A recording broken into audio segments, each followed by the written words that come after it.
In the beginning, God created the universe and a planet called Earth. Humans were formed in God's image to continue God's work. But soon, humans decided we want to live our way, not God's. Selfishness and violence filled the world, so God started over with just one family.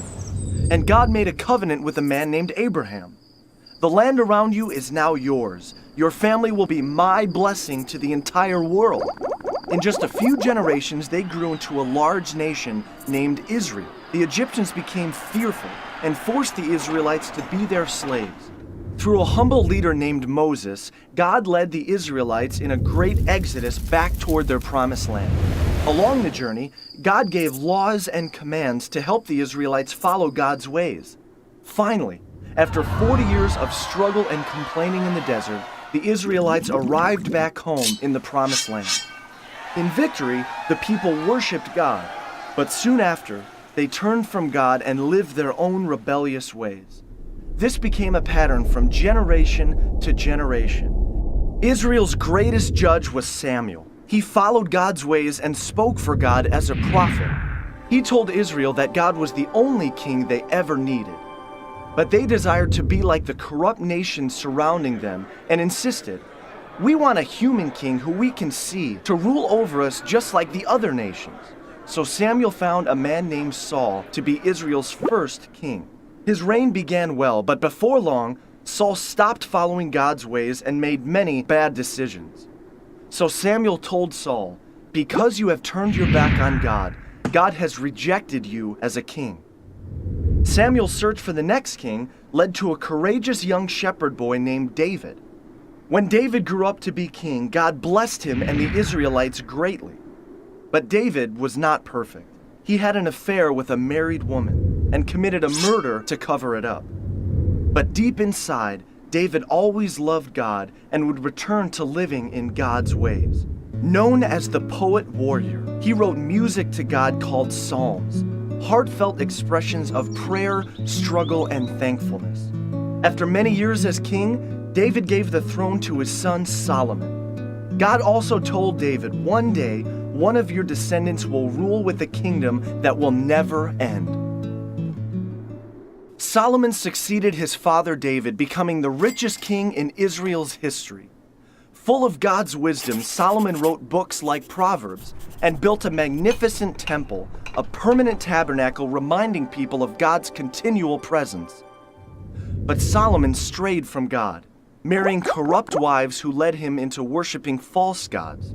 Civil war broke out, dividing the country into a northern kingdom called Israel and a southern kingdom called Judah.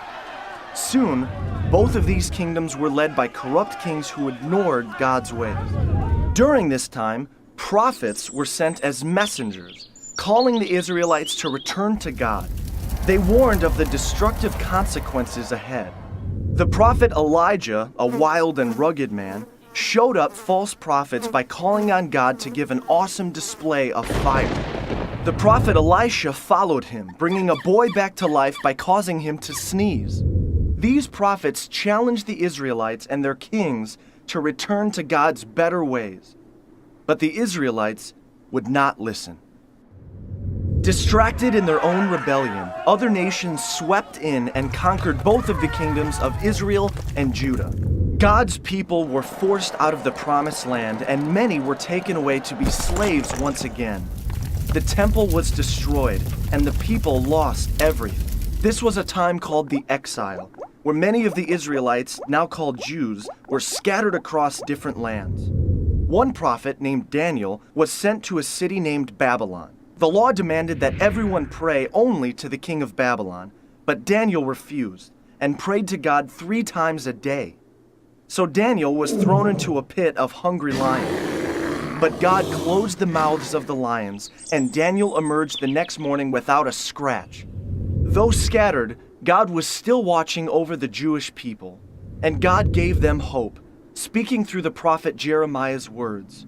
"I'll make a new covenant with the people of Israel, returning them to the promised land and filling their hearts and minds with my ways." 60 years later, this hope was realized. The Persian Empire freed the Jewish people to return to their promised land. a small number gathered back in the capital city of Jerusalem, and a new, smaller temple was built under the leadership of Ezra. Reunited, they celebrated and shouted with joy.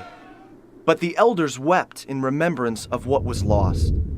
Prophets like Malachi and Isaiah pointed to the future and a coming king, a Messiah, one who would fully restore Israel and bring a new kingdom of peace. So the Jewish people waited and hoped, and God would not speak through the prophets again for 400 years.